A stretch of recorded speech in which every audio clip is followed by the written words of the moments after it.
Qué bueno que están ahí. Muchas gracias por estar cada domingo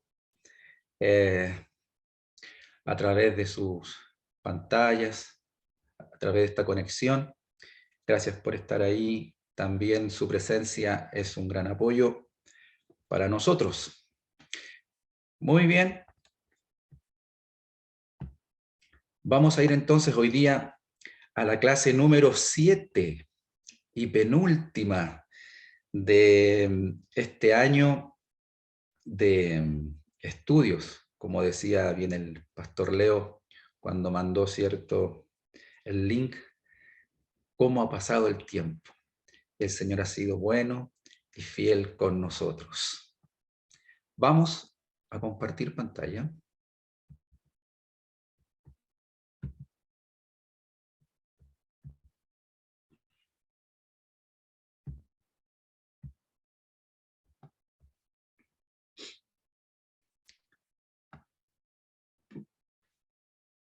Vamos a hablar hoy día de los roles de los hombres y mujeres en la iglesia.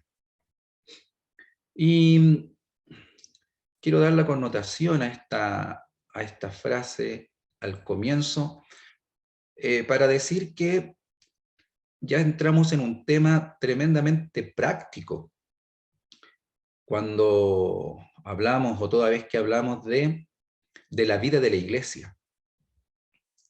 Y es bonito hablar de esta parte también de la vida de la iglesia porque nos muestra la rica dinámica del devenir de la iglesia,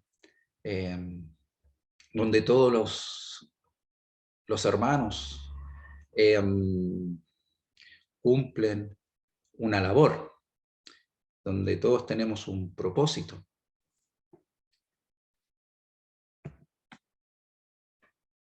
En Génesis, capítulo 1, 26 y 27, hemos aprendido que hombres y mujeres son creados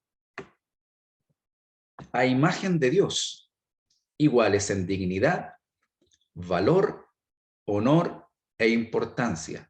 Quizás alguien dice, ya hemos repetido esta frase en varias clases anteriores, pero vuelvo a decir, la repetición de algunos conceptos bien valen la pena para que puedan quedar grabados y establecidos en nuestro corazón. En Génesis capítulo 2, aprendimos que Dios delegó al hombre autoridad y responsabilidad al proveer y proteger a otros, y a la mujer la disposición para hacer la ayuda idónea para el hombre y nutrir vida a otros de varias formas, de acuerdo a las relaciones que Dios le ha dado. Cuando hablamos de nutrir vida en varias formas, nos referimos a que, si bien es cierto un papel importante desde lo físico de la mujer es dar vida física, tener hijos, pero también nutrir vida espiritual. A eso nos referimos cuando decimos que es de varias formas y transmite y nutre de vida espiritual de acuerdo a las relaciones que Dios le ha dado, sea con mujeres de su misma edad, nutriendo con palabras, con vida espiritual a mujeres mayores, a jovencitas, a niñas, etc. Luego, roles asignados y distintivos para el uno y el otro, siempre bajo el principio de complementariedad. Y podríamos agregar, y no competición.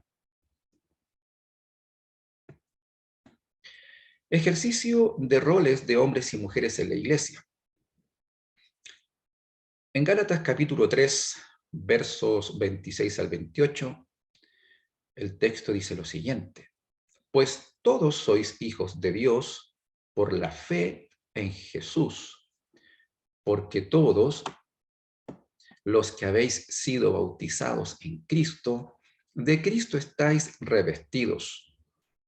Ya no hay judío ni griego, no hay esclavo ni libre, no hay varón ni mujer, porque todos vosotros sois uno en Cristo Jesús. Es importante destacar que el contexto está enseñando sobre las bendiciones de la salvación. Total igualdad en cuanto a ¿qué? A reconciliación y redención en Cristo Jesús. Este texto es un texto muy interesante porque de alguna manera se ha utilizado para querer señalar que ya en el hombre entre el hombre y la mujer no hay desigualdades, que todos somos iguales y que todos podemos hacer lo mismo. Casi que se puede llevar una interpretación muy equivocada, toda vez que dice no hay varón ni mujer. Es como si todo fuera ya más licuado, más, pareciera que todo estuviera más, confundido, pero este texto en realidad da una respuesta teológica a una situación, a un problema que se estaba dando en aquel tiempo, donde Pablo, a través de la carta a los Gálatas, tuvo que intervenir, ¿cierto? Con la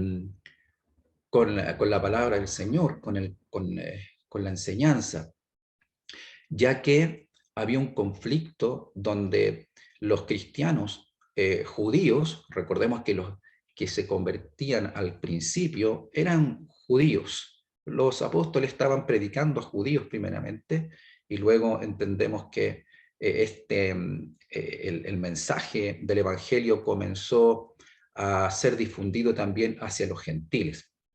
Entonces hubo un problema no menor en aquellos días en que los cristianos judíos querían imponer a los gentiles que se convertían que debían judaizarse y que debían cumplir con todas las normas de la ley.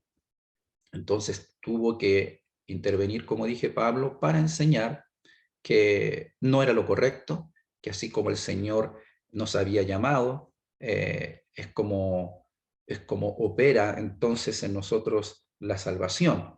Estaba diciendo que los gentiles no debían judaizarse o cumplir con los ritos de la ley.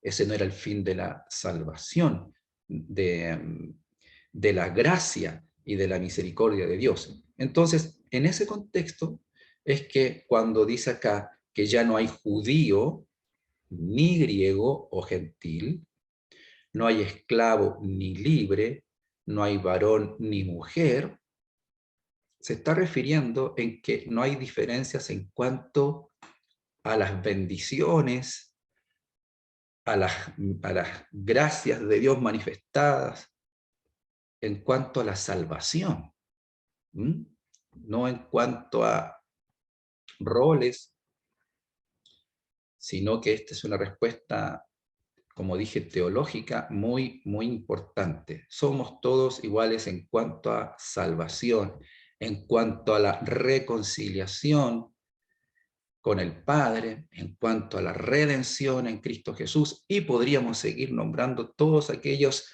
virtudes que emanan de la doctrina de la salvación. Luego, entonces, tenemos al final que el ejercicio de la vida y comunión de la iglesia local, en ella vemos distinciones en cuanto a roles y funciones. Encontramos en las Escrituras similitudes significativas, como el llamado y capacitaciones por Dios. Estas son transversales, para participar de la obra del Evangelio y el ministerio de la iglesia local. Según 1 Corintios 12, 4 al 11, para que usted pueda tener la lectura ahí en su casa de manera quieta y tranquila. Pero nos enseña que hay diversidad de dones, diversidad de ministerios y diversidad de operaciones o funciones. Pablo continúa en el verso 18 diciendo: mas ahora Dios ha colocado los miembros, cada uno de ellos en el cuerpo, como Él quiso. Porque si todos fueran un solo miembro, ¿dónde estaría el cuerpo? Es muy interesante esta forma de Pablo para enseñarnos sobre la iglesia como cuerpo. Porque si bien es cierto, la iglesia tiene una organización, pero en estricto rigor, la iglesia es un organismo. Y por eso es que Pablo nos enseña usando la figura del cuerpo. Usted y yo tenemos un cuerpo y es un organismo, y es un organismo vivo. En una organización, las personas cumplen distintos roles. Un sinónimo de la palabra rol es función, funciones también. En una organización, las personas pueden tener distintos roles o funciones para o en pro de esa organización. Pero puede ser que surjan, ¿cierto?, las individualidades, pueden surgir los egocentrismos, las vanidades, las envidias, y cada quien termina trabajando y cumpliendo el rol para su propio beneficio, y no necesariamente importándole la organización en sí. Y eso se da mucho en la vida laboral, cuando las personas, con tal de escalar lo más alto y en nuevas posiciones dentro de una organización, lo que impera es el deseo propio, más que la identificación con la organización. Pero en un organismo, el cuerpo como organismo, todos los miembros giran y funcionan en torno, para y por el cuerpo. Y esto es inevitable.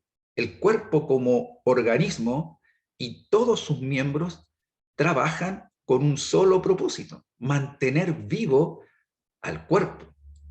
El corazón, los pulmones, los riñones, los órganos más pequeños, los más invisibles. Ninguno trabaja para beneficio propio, sino que entendemos que cada órgano trabaja en función del cuerpo, de todo el cuerpo. Podríamos decir, en ayuda del resto o para el resto de los órganos. Así es como funciona el cuerpo. Así que la figura que usa Pablo es muy práctica y muy acertada. Y en este caso, para los fines que tenemos, que es hablar de los roles. Hay responsabilidades comunes. Es de responsabilidad común, es decir, de cada miembro de la iglesia, hombre y mujer, primero conocer las escrituras. Si bien es cierto, hay hermanos que han sido llamados y preparados para la predicación de la palabra, para la enseñanza, pero no obstante, es de responsabilidad de cada miembro, de cada hombre y mujer, conocer las escrituras, la lectura personal, diaria, constante. Es de responsabilidad común aplicarlas a la vida de la iglesia. ¿Cómo yo aplico lo aprendido en la vida de iglesia y para el desarrollo y el bienestar de la iglesia? Es una responsabilidad propia, común de todos. Otra responsabilidad común es defender y cuidar a la iglesia de errores y falsas doctrinas. quizás se podría atribuir esta responsabilidad y pensar que esto es labor solo de quienes, como dije, predican la palabra, pero cuando uno lee el libro de los Hechos, cuando uno lee el Nuevo Testamento, puede distinguir que la defensa y el cuidado de la iglesia, de los errores, de los falsos maestros, de las falsas enseñanzas, de las falsas doctrinas, es una responsabilidad de todos los miembros. Todos cuidamos y protegemos a la iglesia de estos ataques. Y es de responsabilidad común vivir en disciplina bajo la autoridad de Jesucristo.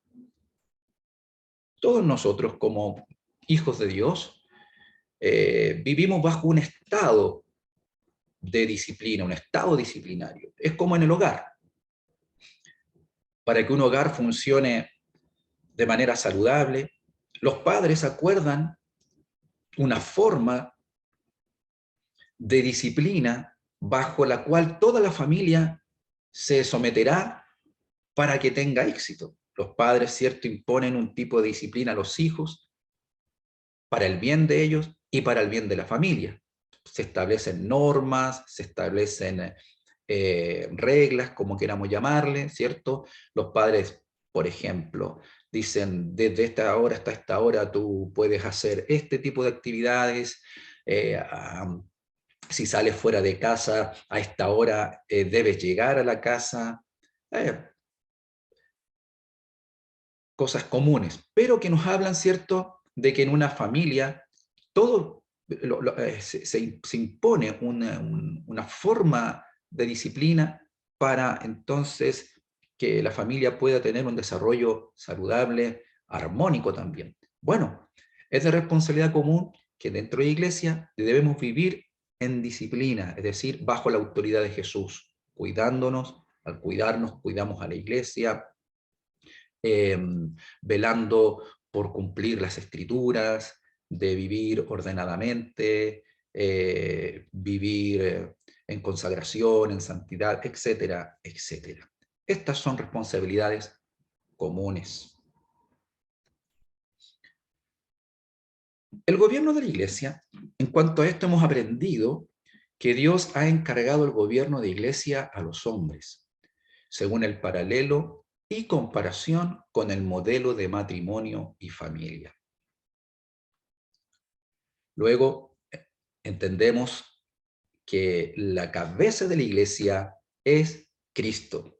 Esto es una frase ortodoxa. No hay nada que se le pueda quitar a esto, no se puede transformar ni sacar. Esto es así. La cabeza de la iglesia es Cristo, según las enseñanzas de las Escrituras.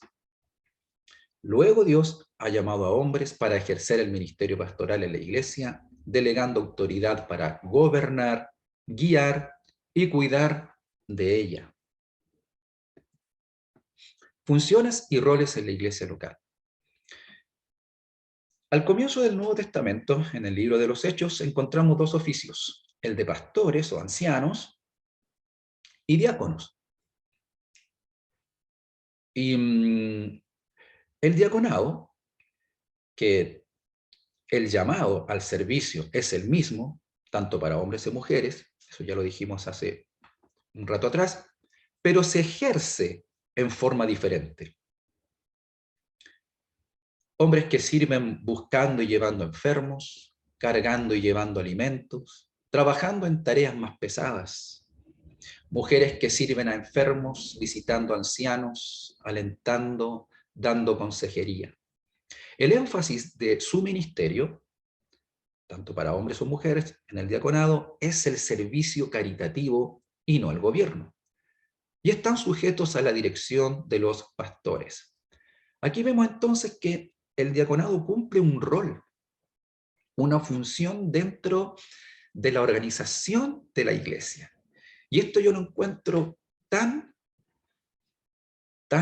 sabio de parte de Dios, porque si no estaríamos todos chocándonos atropellándonos unos a otros, viendo qué hacer y haciendo lo que a otro le corresponde. Es como si en el cuerpo es inimaginable que los órganos se estuvieran atropellando queriendo cumplir la función de otros o no saber cuál es su función. Sería trágico para el organismo, no funcionaría bien. Así que al final dice que el énfasis de este ministerio es el servicio caritativo y no el gobierno. Ya aquí se establece una diferencia de roles. Un diácono o diaconisa no han sido llamados a gobernar, sino a realizar una obra muy práctica y muy caritativa. Y están sujetos, como dice acá, a la dirección de los pastores. En nuestro caso, iglesia, el presbiterio. En la iglesia local hay tantos otros ministerios que podríamos mencionar, donde tanto hombres como mujeres pueden desarrollar, colocando en ellos la masculinidad y feminidad que hacen de cada uno un distintivo, correcto y sano complemento. Algunos son de apoyo, tan prácticos como, por ejemplo, la hospitalidad o apoyar servicios de cocina en retiros. Aquí no puedo dejar de pensar en el desarrollo de nuestra iglesia local, aquí en Santiago. Y gracias a Dios que para poder explicar esto de los roles dentro de la iglesia, no tengo que rebuscar tan lejos, porque puedo apreciar muy claramente que en el desarrollo de nuestra iglesia, en los años que llevo sirviendo al Señor, he visto tan claramente las funciones de cada miembro, los roles, y que se desarrollan de manera tan distintiva, correcta, armónica, y que finalmente aportan al complemento para el beneficio de la iglesia. Pensar, por ejemplo, yo dije que este tema hoy día era muy, muy práctico. Cuando hacemos campamentos, cuando hacemos retiros, llevamos y se invitan hermanas para poder cocinar. También van varones que han ido a ayudar y están ahí en la cocina levantando fondos, haciendo fuerza, cada uno colocando ahí sus virtudes de su esencia. Dice acá luego, tanto hombres y mujeres, jóvenes o mayores, solteros, solteras, casados, casadas o en viudez, cada uno sirve, se desarrolla, tiene su cierto desde su rol y función. Tenemos servicios de liderazgo, siempre pensando en nuestra iglesia, mujeres en grupos de hermanas, hombres en grupos de varones, la enseñanza en trabajo con niños y adolescentes, hombres aconsejando a niños y a varones adolescentes, mujeres aconsejando a niñas y a niñas adolescentes. Por varios años estuve trabajando y como responsable también del trabajo con adolescentes en la iglesia. Así que puede ser que alguno de los que está acá en su época de adolescentes estuvo en ese tiempo, cuando junto a mi esposa y otros líderes estábamos trabajando y éramos responsables del grupo adolescente. Y en esa tarea, en esa linda obra de los adolescentes, donde personalmente aprendí mucho, podía ver cómo de manera natural el liderazgo se desarrollaba según su rol, y podría agregar según su esfera, tanto los varones con su masculinidad y las mujeres con su femineidad. Yo podía ver cómo líderes, y sobre todo a esa edad de adolescentes, cuando ya los jovencitos o jovencitas están desarrollándose y está tomando forma ya lo que serán como adultos, en su carácter, en la toma de decisiones, en su futuro. Y yo veía cómo de manera espontánea y veía que los líderes varones se acercaban, y en algunas oportunidades también así lo hice. Le pedí a un líder varón que se acercara a un adolescente que estaba pasando por algún conflicto interno, por alguna situación espiritual difícil, y porque están en la edad en que necesitan el apoyo de un par, ¿cierto? Y que pueda entender su situación, que pueda entender sus cambios, donde pueda sentirse con la libertad de hablar aquellas cosas que le están sucediendo y que se están generando dentro de sí eh, por su género. eh, y cuando yo los veía conversar con un líder, un jovencito, con un varón, vi cosas muy hermosas, vi momentos muy espirituales ahí en la consejería. Cuando veía a las líderes, mujeres, conversando, guiando, aconsejando a las niñas. Yo veía ahí la mano del Señor, cómo el cuerpo funcionaba, cómo cada miembro en su rol aportaba para esta obra. Dice acá entonces a continuación, el punto primero: cada uno de ellos, desde su rol, cumpliendo un servicio robusto, satisfaciendo las distintas necesidades para el bien de la iglesia. Hay otros muchos servicios no visibles. Sí, es común que se habla de aquellos servicios visibles, aquellos que vemos detrás del púlpito, pero entendemos por las mismas escrituras que hay otros servicios no visibles en el que hombres y mujeres se desarrollan a plenitud y que Dios les atribuye honor. 1 Corintios 12:23 dice: y a aquellos del cuerpo que nos parecen menos dignos, a estos vestimos más dignamente, y los que en nosotros son menos decorosos, se tratan con más decoro. Reconocemos entonces la sabiduría de Dios en cuanto a roles de género, donde Él ha establecido sus normas para nuestro bien y para su gloria.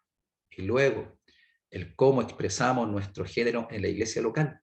Esto es, hombres y mujeres iguales en valor e importancia, con papeles y formas distintas de honrar a Dios, desde la masculinidad y femineidad.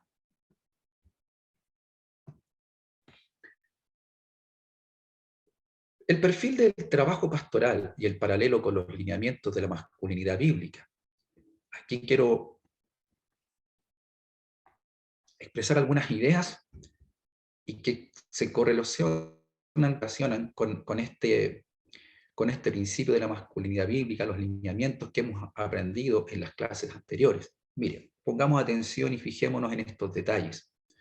Los pastores proveen a la iglesia a través de la enseñanza bíblica. Pablo, en la carta a Tito, en el capítulo 1 y verso 9, dice: retenedor de la palabra fiel, tal como ha sido enseñada, para que también pueda exhortar con sana enseñanza y convencer a los que contradicen. Timoteo 4:13, parte B, dice, ocúpate en la lectura, la exhortación y la enseñanza. Luego, los pastores protegen a la iglesia de la falsa maestría. Pablo, escribiendo la segunda carta a Timoteo, en el capítulo 4 y verso 3, dice, porque vendrá tiempo, no sufrirán la sana doctrina, sino que teniendo comezón de oír, se amontonarán maestros conforme a sus propias concupiscencias, y apartarán de la verdad el oído, y se volverán a las fábulas. ¿Qué debe hacer un pastor? Según Timoteo 4:2, redarguye, reprende, exhorta. Y en Tito 1:9, exhorta con sana enseñanza y convence a los que contradicen. Podemos ver en estos dos primeros puntos como roles de los pastores, funciones que la palabra ha establecido. No, fíjese que no son consejos.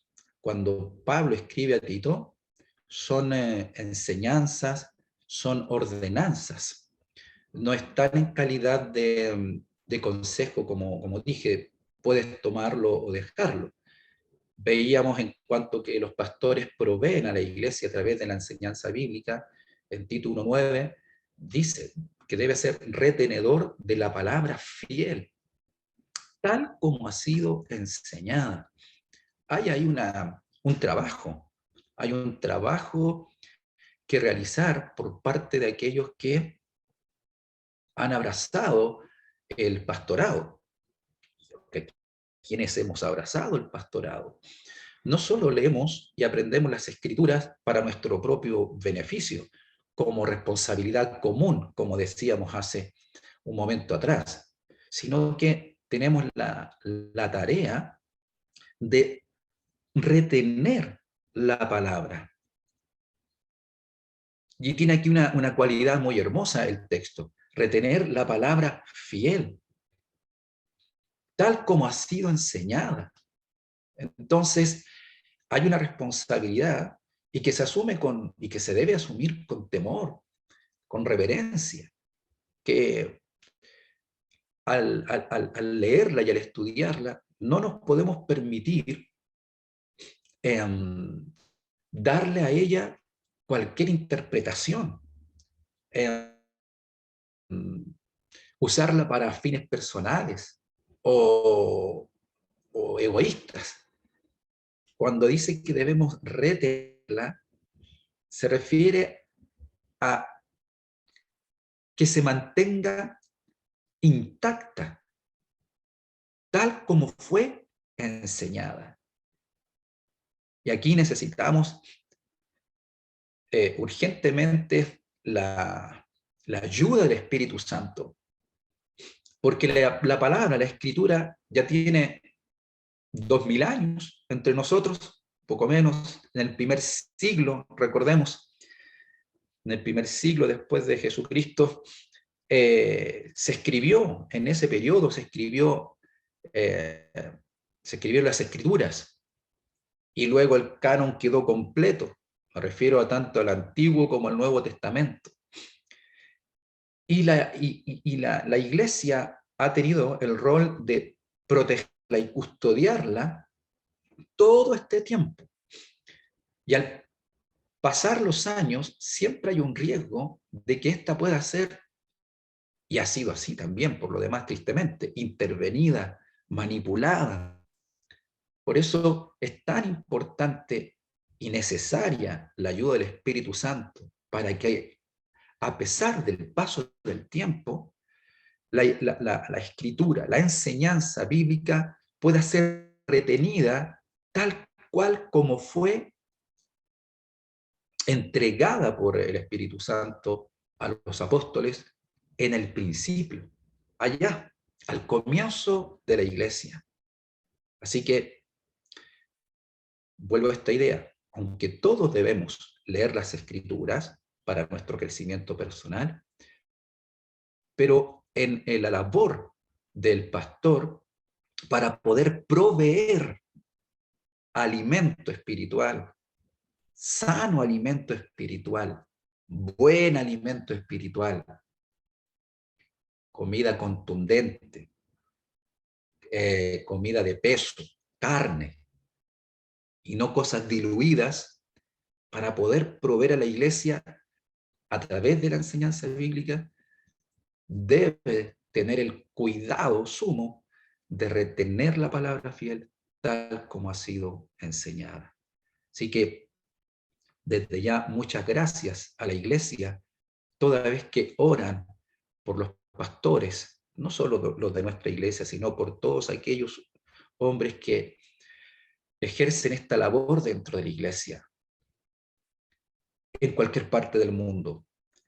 Gracias a la iglesia cuando oran para que podamos predicar la palabra, eh, respetando y reteniéndola como fue enseñada, para que la provisión de alimento a la iglesia sea saludable. En el segundo punto, cuando nos habla de que los pastores protegen a la iglesia, esa es otra función muy particular. Vuelvo a esta idea. Hace unos minutos atrás hablábamos que como responsabilidades comunes también toda la iglesia, todos los miembros deben estar pendientes, preocupados y capacitándose en la lectura de la Biblia para poder proteger a la iglesia de todos estos ataques, de todas estas influencias, de falsas enseñanzas y de cosas, no solo falsas enseñanzas con distorsión de las escrituras, sino también de ideologías, pensamientos seculares, humanistas, liberales, que quieran permear a la iglesia. Pero los pastores, de manera muy directa, tienen el rol de proteger a la iglesia. Por eso el texto dice, porque vendrán tiempos cuando no sufrirán la sana doctrina. Estamos viviendo esos tiempos, donde la sana doctrina está en tensión, en constante tensión. Vivimos tiempos donde la sana doctrina está en una posición muy frágil, donde hay que protegerla, cuidarla, porque la gente hoy día quiere oír lo que quiere oír, ¿sí? Lo que satisfaga sus deseos, sus emociones, sus pensamientos, sus ideas, pero no quieren oír lo que Dios quiere decir. ¿Mm? El verso 4 es muy decidor cuando dice, y apartarán de la verdad el oído y se volverán a fábulas. Por eso luego dice, ¿qué debe hacer un pastor? A través de su ministerio es redarguir, reprender, exhortar. Esto es proteger también. Proteger a la iglesia como rol del pastor no es solo distinguir alguna mala enseñanza. O proteger no es solo ir y abrazar a alguien y decir yo te cuido y te protejo, sino que también la protección tiene que ver con que hay momentos en que hay que redarguir, en que hay que amonestar, donde hay que hacer un llamado de atención, donde hay que hacer un llamado a la conciencia, a la ética cristiana. Eso también es proteger, aunque a veces es una parte que como miembros no nos gusta escuchar, pero entendámoslo así. Es como en la familia. Volvemos a estos, ¿cierto? Vamos estamos yendo y viniendo en este paralelo con lo que es el matrimonio y la familia. En la familia, el padre de hogar, cuando tiene que proteger a sus hijos, no es que solo le hace cariño y le dice palabras, ¿cierto?, amables para decirle, yo te protejo, yo te cuido, hijo. La protección también tiene que ver con hacer llamados de atención, ¿cierto? Quienes son padres acá entienden lo que estoy diciendo claramente. Proteger también es redarguir, es llevar a la toma de conciencia, a la reflexión, al llamado de atención, un llamado al comportamiento correcto. Proteger también es reprender, también para hacer volver a la persona de su error, de su mal camino. El reprender, como en la familia, así como es necesaria, los padres tienen esa responsabilidad, no el hijo, no es el hijo quien reprende al padre o a la madre, no es su rol.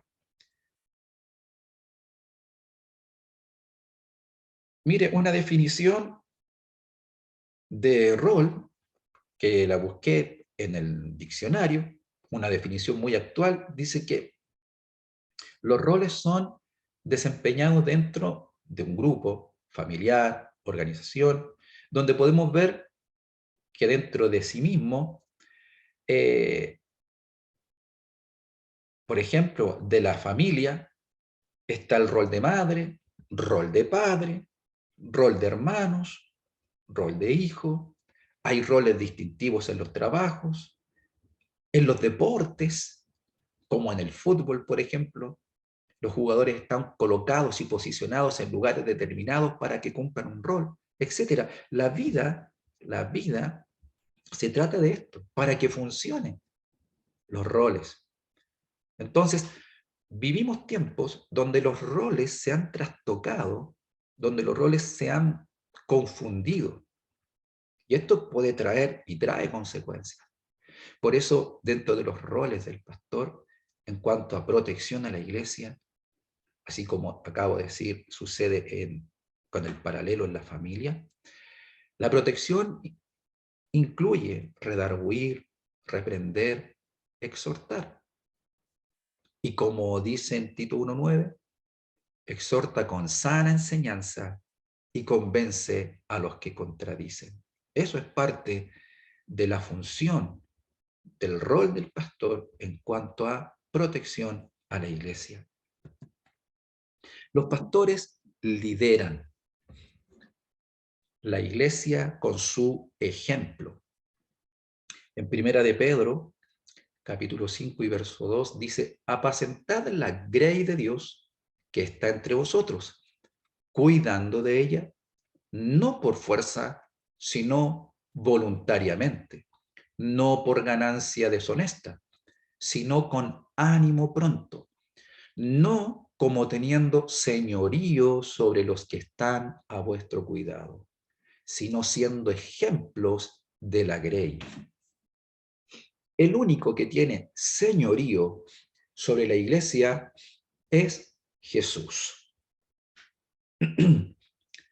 Voy a este principio, como dije, ortodoxo.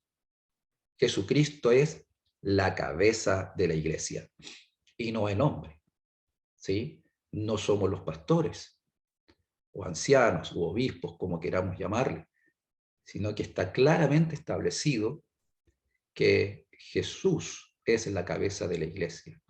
Luego todos nosotros, como partes del cuerpo y miembros en particular, cumplimos distintas funciones, distintos roles. Y los pastores que lideran la iglesia lo deben hacer con su ejemplo. Aprendimos hace unas clases atrás, ¿cierto?, que el liderazgo del hombre, ¿cierto?, siempre va con un apellido ahí, es un liderazgo servicial. Porque en su liderazgo entonces no busca un beneficio personal, sino el beneficio de los otros. Por eso es que el varón, como líder sacrificial en su hogar, o líder que se sacrifica, no lidera buscando un crecimiento, un poder, un autoritarismo, ¿cierto? Que lo levante, ¿cierto? A sí mismo, sino que es un liderazgo para otros, en función de otros, para bendición de otros. Como el marido, como el padre de familia, es un liderazgo que se sacrifica por el bien de su esposa, de sus hijos.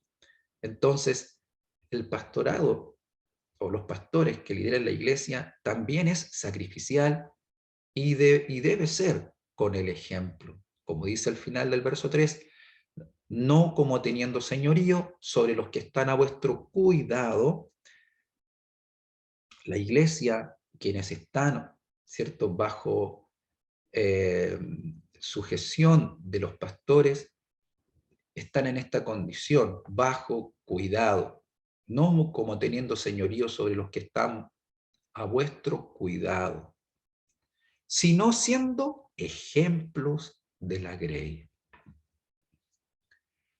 Podemos notar que el proveer, proteger y liderar, si se fijaron acá en los puntos anteriores, los pastores proveen, los pastores protegen, lideran.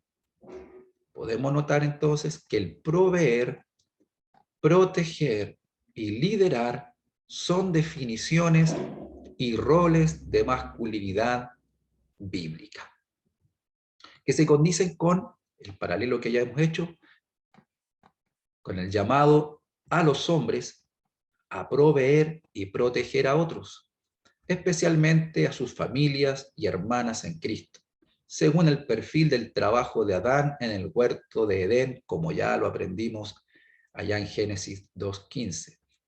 Y con el llamado a los hombres también a liderar a sus familias espiritualmente. Efesios capítulo 5 nos enseña donde el esposo entrega su vida para el sustento y cuidado de su esposa. Conclusión para este día: el liderazgo pastoral por hombres y el ministerio congregacional desarrollado tanto por mujeres como por hombres no están en conflicto, se necesitan y benefician mutuamente. En 1 Corintios 12:20, Pablo nos enseña: pero ahora son muchos los miembros, pero el cuerpo es uno solo. Ni el ojo puede decir a la mano, no te necesito, ni tampoco la cabeza a los pies, no tengo necesidad de vosotros. Verso 25 dice: para que no haya desaveniencia en el cuerpo, sino que los miembros todos se preocupen los unos por los otros. Muchas gracias, querida iglesia, por estar atentos, y confiamos que la palabra del Señor siga guiando, modelando también el devenir, la vida y actividad del cuerpo de Cristo, que somos nosotros, su iglesia.